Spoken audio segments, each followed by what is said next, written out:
पहले जो बीज लगाया गया अब उसकी 24 शाखाएं तैयार हैं और 24 शाखाओं में न जाने कितनी पत्तियां कितने फल फूल तैयार हो रहे हैं। मैं अध्यक्ष जी आपको विश्वास के साथ में कह रहा हूं कि वो दिन दूर नहीं जब बहुजन समाज पूरा इस पेड़ के नीचे छा लेगा और उस पेड़ का फल भी खाएगा।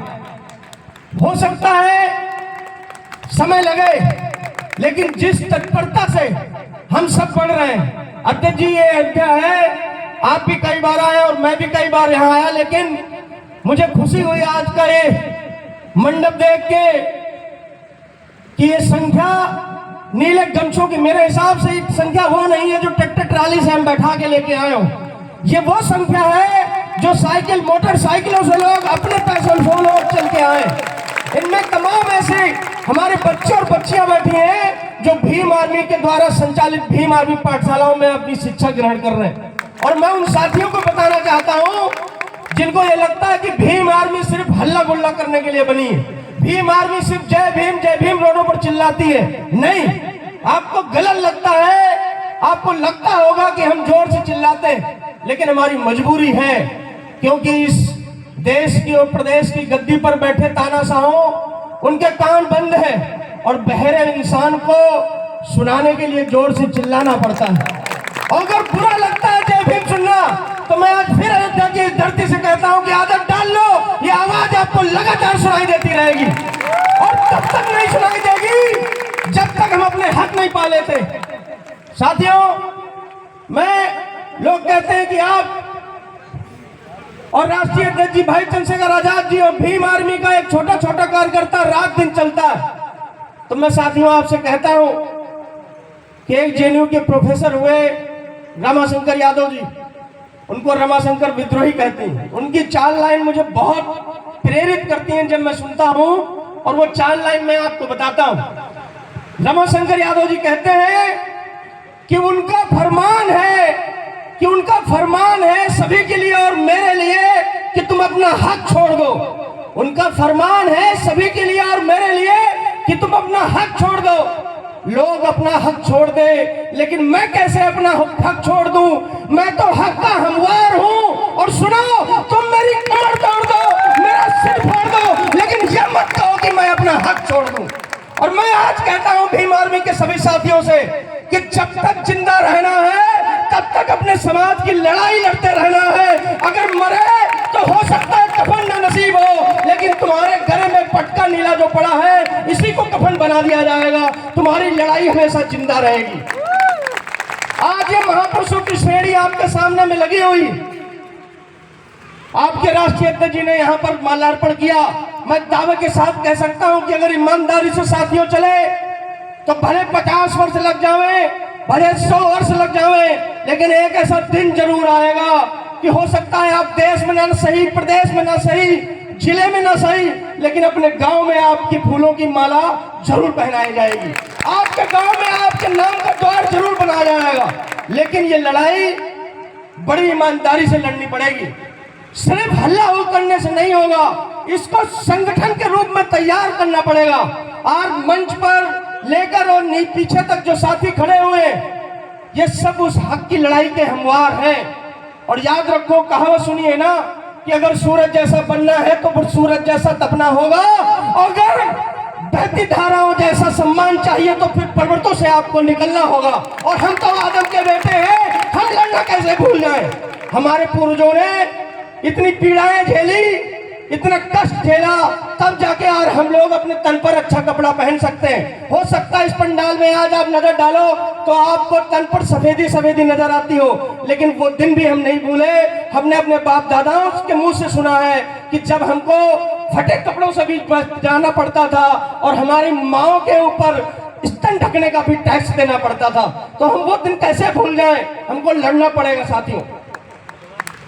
आज यहाँ पर माएँ और बहनें बहुत संख्या में बैठी हुई, मैं आपसे भी कहना चाहता हूँ कि लड़ाई सिर्फ अब पुरुष नहीं लड़ेंगे, बराबर की हिस्सेदारी रहेगी। जितना पुरुष संघर्ष करेंगे उतना ही आप भी संघर्ष करोगी। हालांकि ये बात मैं कह रहा हूं, लेकिन ये हमारी पीढ़ियों से चलता आ रहा कि एक और जहां महापुरुष है, वहीं आपके बीच में देखो झलकारी बाई कोरी की भी तस्वीर लगी हुई है। वहीं माता उदा देवी पासी के बारे में भी हम पढ़ते हैं। वहां हम तमाम ऐसी बहुजन वीरांगनाओं के बारे में पढ़ते हैं जिन्होंने सिर्फ अपने आप को चौका बर्तन झाड़ू तक सीमित नहीं रखा। जब जरूरत पड़ी इस देश की सम्मान के लिए, जब जरूरत पड़ी इस समाज के सम्मान के लिए, तो उन्होंने अपना बेलन अलग रखकर तलवार भी उठाने का काम किया, बंदूक भी उठाने का काम किया। आपको भी तैयार रहना पड़ेगा। हो सकता है कि सड़क पर जाती किसी छोटी बहन को देखकर कोई ये कह देता हो कि अरे देखो पापा की परी जा रही, लेकिन वो उसका देखने का आईना है, मेरा ये देखने का आईना नहीं। मैं ये भी देखता हूं कि आज बहुजन समाज में जन्मी एक बहन जो बुलेट से चलकर और पायलट तक भी चलाने का काम कर रही है। एक बहुजन समाज में जन्मी बच्ची इस समाज की सेवा से लगाकर इस देश की रक्षा के लिए बॉर्डर पर भी तैनात है। तो मैं कैसे अपने बहनाओं को ये कह दूं कि ये कमजोर है? आपको लड़ाई में बराबर की भागीदारी करनी पड़ेगी। और मैं आपसे वादा करता हूं, माननीय राष्ट्रीय अध्यक्ष जी आपसे वादा करते हैं कि अगर आपने खाली अपना अपना घर संभाल लिया, जरूरी नहीं साथियों, लोग कहते हैं मिशन के लिए आपको सबको जगाना पड़ेगा। मैं खाली इसको छोटा रूप दे देता हूं कि आपको मिशन चलाने के लिए दूसरों को जगाने के पहले अगर सबने अपनी अपनी हिस्सेदारी संभाल ली और अपना अपना घर संभाल लिया, तो मिशन जहां पर 10 सालों में कंप्लीट हो रहा है, वहां मेरे हिसाब से 10 दिन लगेंगे। सिर्फ अपना अपना घर संभालना है आपको, क्योंकि ये लड़ाई आपको आसान लगती होगी।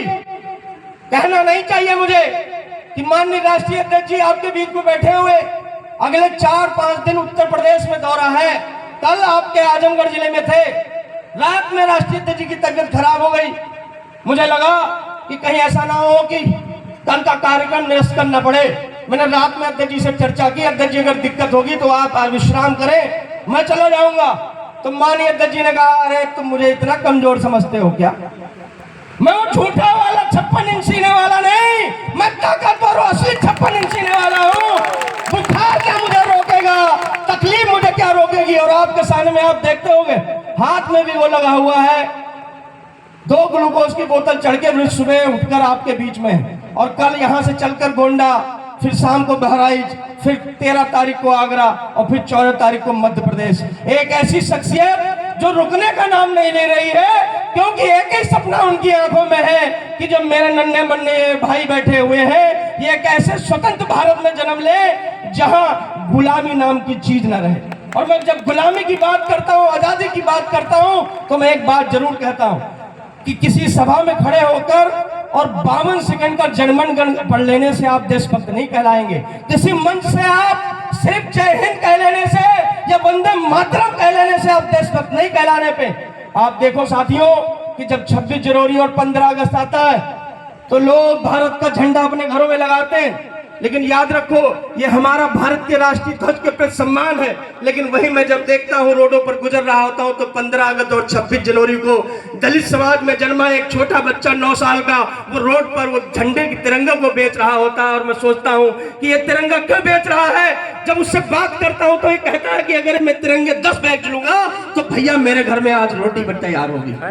तो मैं देखता हूँ, कहता हूँ ये झूठी राजभक्ति, ये ढूंसी देशभक्ति मेरे हिसाब से अभी जायज नहीं। जब तक शहर में बैठा हुआ व्यक्ति और गांव में बैठा हुआ व्यक्ति एक जैसी रोटी नहीं खाएगा, जब तक शहर में बैठा हुआ व्यक्ति और गांव के किसी कोने में बैठा हुआ व्यक्ति एक जैसे कपड़े नहीं पहनेगा, तब तक ये देशभक्ति नहीं कहलाएगी और ये आजादी नहीं कहलाएगी। अब सम्मान यह है कि माननीय राष्ट्रीय अध्यक्ष जी अपनी लड़ाई लड़ रहे हैं, भाई चंद्रशेखर आजाद जी अपनी लड़ाई लड़ रहे हैं, ये तमाम भीम आर्मी के साथी भी अपनी लड़ाई लड़ रहे हैं। लेकिन अभी भी अपने घरों में बैठे लोग कब जागेंगे? कब वो सोचेंगे कि हमारा सब कुछ छिन रहा? कब आपको ये एहसास होगा कि जो कुछ हमारा अधिकार था वो सब कुछ जा रहा है? आपको खाली लगता होगा कि 5 किलो आपको राशन मिल रहा तो सब कुछ सही है। नहीं, एक तरफ 5 किलो राशन देके सरकार, यही निकम्मी सरकार, आपके बच्चों के स्कॉलरशिप भी छीनने का काम कर रही। जिनके घरों के बच्चे पढ़ते हैं हायर एजुकेशन में, इंटर के बाद उनसे पूछो, जहां उनकी 0 फीस पर बैलेंस पर उनका एडमिशन होता था, आज सरकार कहती है पहले पूरा पेमेंट करो उसके बाद में पढ़ोगे। हम जैसा युवा जिसने पीएचडी किया, अगर ये धारणा पहले से ऐसी लागू हो जाती तो क्या मैं तक पीएचडी कर पाता? तो आप सोचो, अपने आप से सवाल करो कि कल को तुम्हारा बच्चा जिसकी उम्र आज 12 साल है, 15 साल है, कल को पढ़ पाएगा क्या?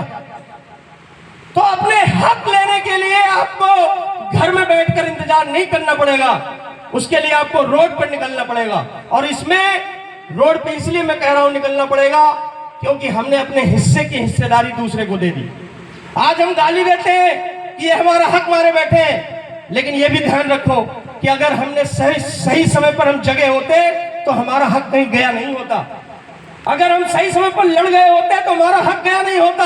और मैं इस भाषा को रूपांतरित करके इस रूप में आपको समझाता हूं कि आप ऐसे समझो कि आपके घर में एक रोटी है और आपने उस रोटी को कुत्ते को दे दिया। किसको दे दिया? आवाज लगा के बताओ तो मुझे एहसास होगा आप मेरी बात को समझ रहे हो। किसको दिया? और आप समझना मैं कुत्ता किसको कह रहा हूं कि अपने घर की रोटी आपने कुत्ते को दे दिया और कुत्ता मुंह में रोटी लेके आपके घर के सामने खड़ा है और तुम हाथ जोड़कर कुत्ते के सामने खड़े हुए हो कि भैया मेरा बेटा भूखा है, मुझे आधी रोटी दे दो। क्या कुत्ता दे पाएगा तुमको? देगा? तो क्या करना पड़ेगा तुमको? अपनी रोटी पहले छीननी पड़ेगी, फिर कुत्ते को डंडा लेके अपने घर के सामने से भगाना पड़ेगा और जरूरत पड़ी तो कुत्ते को देश के बाहर भी छोड़कर आना पड़ेगा आपको। अगर हाथ जोड़े आप खड़े रहोगे कि कुत्ता दे दे तो कुत्ता कभी नहीं देने वाला, क्योंकि अगर कुत्ता दे देता तो कुत्ता कुत्ता नहीं होता। झूठी शान और वास्तविकता में जीना बड़ा आसान है। ये अवध के क्षेत्र में खड़ा हूं और मैं जानता हूं कि अवध का क्षेत्र चाहे वो फैजाबाद लेके हो और चाहे लखनऊ से लेके प्रयागराज तक, यहाँ पर ऐसे ऐसे राजा प्रतापी रहे हैं कि मैं मानता हूं कि कोई भी ऊंचा टीला आप देख लो, ऊंचे टीले को अगर 3 फुट खोद दो तो उस ऊंचे टीले में हमारा महापुरुषों का कुछ न कुछ तो अवशेष जरूर निकल आवेगा, उनके कुछ तो हथियार जरूर निकल आवेंगे। लेकिन ये सरकार जानती है कि अगर इन्होंने इसको खोदा तो अपने महापुरुषों को जिनको हमने दफन कर रखा है उनको ये जानेंगे, इनका खून खौलेगा। लेकिन मैं फिर कहता हूं आपको, नहीं टीला खोदने दे रहे कोई बात नहीं, भीम आर्मी आपके सामने अपने बहुजनों का इतिहास लेके आई है, सिर्फ आपको महसूस करने की जरूरत है। वही महापुरुष जो आपके लिए लड़े, वही वीरांगनाएं जो आपके लिए लड़ी, उनको आपको महसूस करने की जरूरत है। और जिस दिन आपने महसूस किया तो फिर ये रोजी रोटी के चक्कर को छोड़ के अपने संविधान के बारे में, अपने हक अधिकार के बारे में भी आप जान जाएंगे। मैं उम्मीद करता हूं कि इस प्रांगण में बैठा एक एक भीम आर्मी आजाद समाज पार्टी का कार्यकर्ता और जो आज पहली बार इस प्रांगण में आए हो, इस कार्यक्रम को सिर्फ कार्यक्रम मत लीजिएगा। इसमें भीम आर्मी के इन नौजवान साथियों का खून कहूंगा तो आसक्ति आपको लगेगा, लेकिन पसीने रूपी वो खून ही है जो इन्होंने कम से कम 1 महीने से बहाया है। इस महत्व को समझो कि बिल्कुल संसाधन विहीन ये लड़के जो गांव गांव जाकर पर्चा बांटते हैं भीम आर्मी का कि भैया आना मेरी सभा में, तो ये सभा में आप आए हैं तो ना यहाँ बैठा कोई व्यक्ति मुख्यमंत्री बन जाएगा ना प्रधानमंत्री बन जाएगा। ये लड़ाई सिर्फ भीम आर्मी की नहीं, ये लड़ाई बहुजन समाज में जन्मे एक एक व्यक्ति की है और हर व्यक्ति को अपने आप हिस्सेदारी लेनी पड़ेगी। कोई घर में बैठा है वो सोचता है भीम आर्मी में हम जुड़ेंगे जब तक जिला अध्यक्ष हमारे घर नहीं आवेगा, तो आप गलत सोच रहे हैं। आपको अपनी भागीदारी लेनी पड़ेगी। हो सकता है संजय रावत जिला अध्यक्ष हो सकता है आज मैं प्रदेश अध्यक्ष हूं, लेकिन कल नंबर आपका भी आएगा अगर आप ईमानदारी से चल रहे होंगे। बराबर की लड़ाई लड़िए, अपनी बराबर की हिस्सेदारी समझिए और अपने नेताओं को, अपने पदाधिकारियों को, जो उच्च पदाधिकारी हैं जो रात दिन मेहनत कर रहे हैं, उनकी उस ईंट को समझिए जिन्होंने इस घर बनाने का सपना देखा। आपस में लड़ेंगे तो धक्के से वो ईंट गिर जाएगी, वो दीवार गिर जाएगी जिस घर को बनाने का सपना माननीय विनय रतन सिंह जी ने देखा। हमको उसमें किसी को सीमेंट लाना पड़ेगा, किसी को बालू लानी पड़ेगी, किसी को मोरंग लाना पड़ेगा, तब जाके वो घर का निर्माण होगा। हम सबके बराबर की हिस्सेदारी है और जिम्मेदारी है। साथियों, मैं अपनी बात को खत्म करूं इससे पहले मैं आभार व्यक्त करना चाहूंगा मंच पर खड़े माननीय राष्ट्रीय अध्यक्ष जी के साथ भीम आर्मी के बहुत वरिष्ठ पदाधिकारी उत्तर प्रदेश से लेके और दिल्ली तक बराबर माननीय राष्ट्रीय अध्यक्ष जी का और चंद्रशेखर भाई का साथ देते हैं। भाई कनिष्ठ जी का आपका बहुत बहुत आभार। मैं आभार व्यक्त करता हूं अपने भाई रवि जी का, जो बड़े भाई जी की हमेशा कंधे से कंधा मिलाकर साथ देने का काम करते हैं।